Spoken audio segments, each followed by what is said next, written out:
Assalamualaikum warahmatullahi wabarakatuh teman-teman semua dimanapun kalian berada. Semoga selalu dalam keadaan sehat dan dimudahkan dalam segala urusan, amin. Oke teman-teman, di video kali ini saya akan mencoba memperlihatkan apa saja alat-alat yang kita butuhkan kalau kita mau mendulang di sungai teman-teman ya.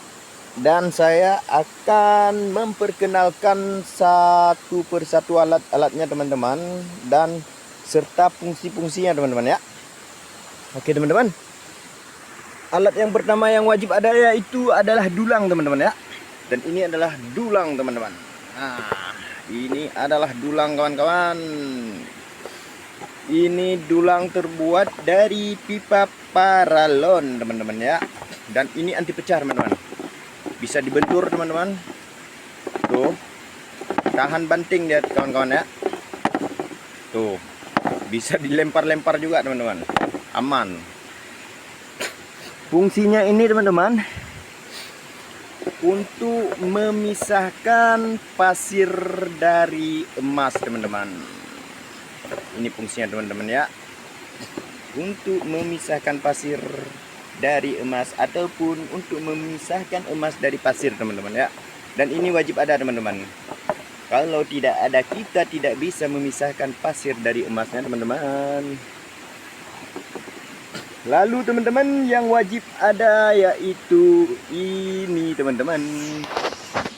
Tuh, batok kelapa teman-teman. Ini fungsinya untuk mengerok tanah teman-teman, untuk mengangkat material seperti ini teman-teman. Untuk kita saring ke ambar teman-teman ya. Nggak mungkin pakai tangan teman-teman.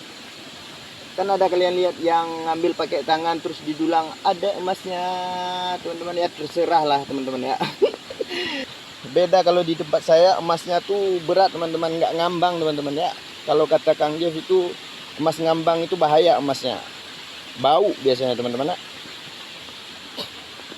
Oke teman-teman, dan selanjutnya ini teman-teman, ini linggis teman-teman ya.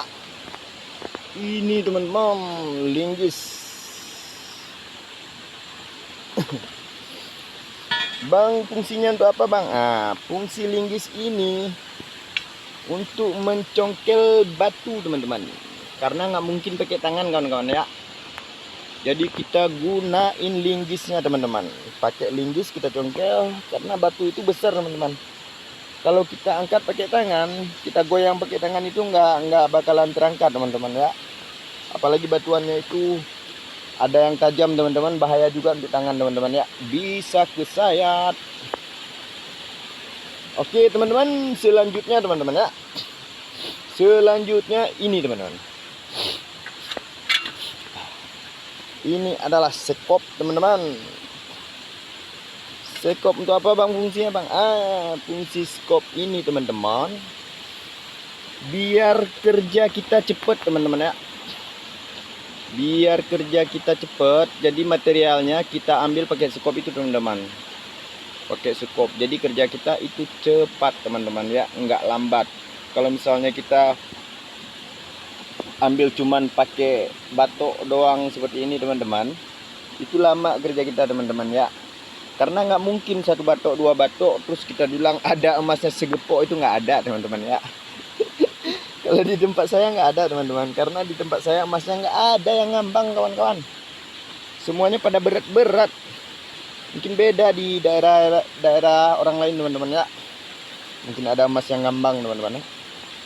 Di tempat saya nggak ada teman-teman. Selanjutnya jika ada ini teman-teman. Ini adalah karpet teman-teman, karpet ataupun ambar teman-teman ya. Tuh.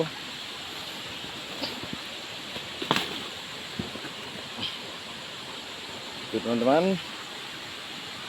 Ini adalah karpet ataupun ambar teman-teman ya. Ini ukurannya teman-teman 40 kali 70 teman-teman ya.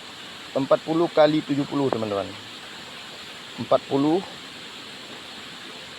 kali 70 teman-teman ya. Fungsinya Oke teman-teman, fungsinya untuk menyaring material teman-teman. Untuk menyaring material seperti ini teman-teman ya. Material kita saring pakai skop ataupun pakai batok kelapa tadi teman-teman. Kita saring kemari teman-teman ya. Kita saring ke karpet ini teman-teman. Nanti emasnya akan tertinggal di karpet ini teman-teman. Lalu kerikil ataupun materialnya itu dia akan terbawa arus teman-teman ya. Yang tertinggal di karpet ini cuman emasnya doang teman-teman. Cuman butiran emas yang tertinggal teman-teman. Karena dia itu berat teman-teman. Jadi dia bakalan masuk ke sela-selanya teman-teman. Bakalan masuk ke sela-sela karpet ini teman-teman ya. Biasanya posisinya kebanyakan di sini teman-teman. Penempatannya di sini teman-teman. Oke. Jadi dia susah kalau ke sini teman-teman, jarang teman-teman ya. Karena sekali lagi emas itu berat teman-teman ya. Jadi posisinya di sini teman-teman. Kebanyakan di sini teman-teman ya. Ini. Inilah fungsinya teman-teman. Kenapa harus pakai karpet bang? Pakai karpet ini lebih cepat teman-teman. Kalau kita cuman modal batok kelapa terus dulang itu doang teman-teman, kerja kita bakalan lambat lama teman-teman ya.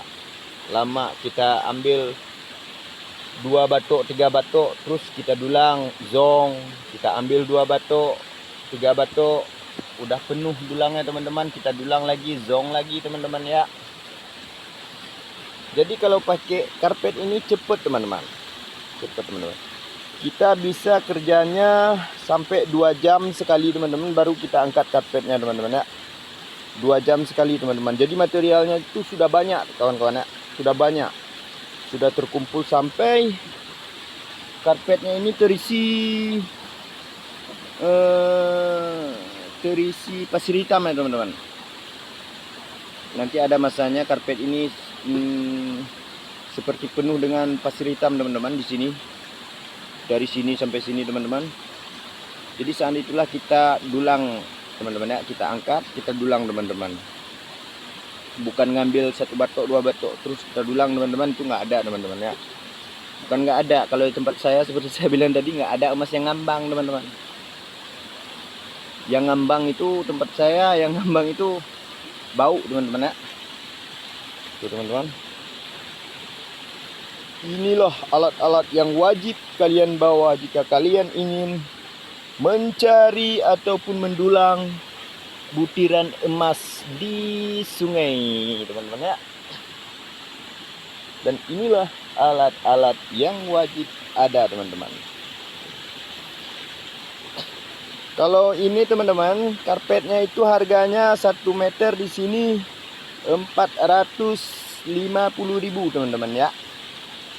Kalau harga karpetnya ini teman-teman di sini 4,5. Harganya kalau ini teman-teman besi linggis ini harganya cuman 80.000 teman-teman. Kalau skop kalian sudah tahu ya teman-teman ya, berapa harganya teman-teman.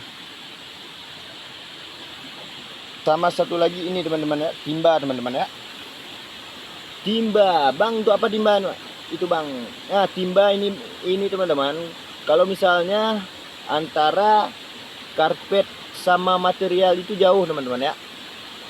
Antara material sama karpet itu jauh, jadi kita angkat pakai timba ini teman-teman. Kita bawa pakai timba ini teman-teman, satu persatu kita taruh ke karpetnya teman-teman. Materialnya kita bawa, kita saring ke karpetnya di sini teman-teman ya. Biasanya di arus deras kita taruh ya teman-teman. Gitu teman-teman ya. Itulah fungsi timba itu teman-teman. Oke teman-teman, jika menurut kalian video ini bermanfaat, maka jangan lupa didukung channel ini dengan cara di-like and dicoba-coba channel ini teman-teman ya.